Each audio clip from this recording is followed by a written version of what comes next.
Hiya, pudders again. Not sure how this is going to work, if this is going to work. It's a bit windy out here, so I'll check it in a minute, but if it goes okay, we'll go okay. It's another anniversary of St John's boy's death out here on the Somme, and as before I'll give the old camera just so you can see where we're at. Up ahead of me is High Wood, and I'm just off the track running from the south-west-ish, or yeah, it's always difficult to get my bearings right. Anyway, track from High Wood down to Bazentine Liberty and Bazentine Wood.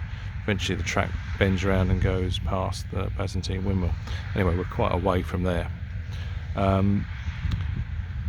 So on this day, or maybe not on this day, which I'll explain later, we're looking at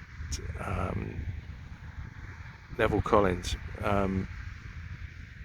He was at the school for about a year, and eventually ended up emigrating to Canada. And at the start of the war he joined the Canadian Expeditionary Force, which got him back to England towards the end of 1914, and he immediately applied for a commission, received that commission in the Sussex Regiment, and after a bit of training ended up posted to the 2nd Battalion of the Royal Sussex Regiment. He came out towards the dog end of the Battle of Loos, but didn't see any action there. There was various other actions involved, and then they moved down here just after the start of the Battle of the Somme. Saw some action around Pozières. So by August 1916 they're back up in the line, just over here.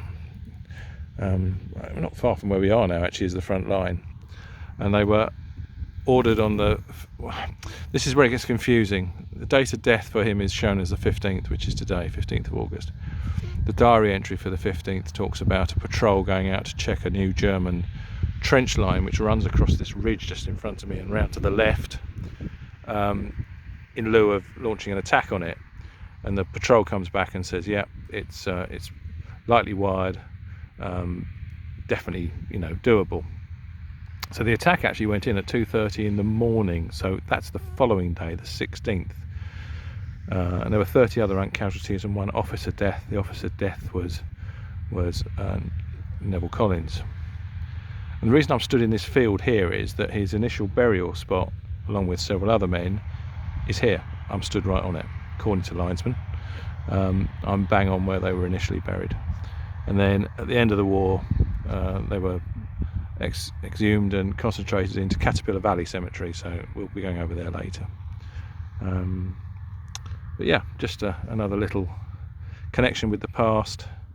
It's quite special for me to come to places like this on days like this, and to know that this was his first final resting place.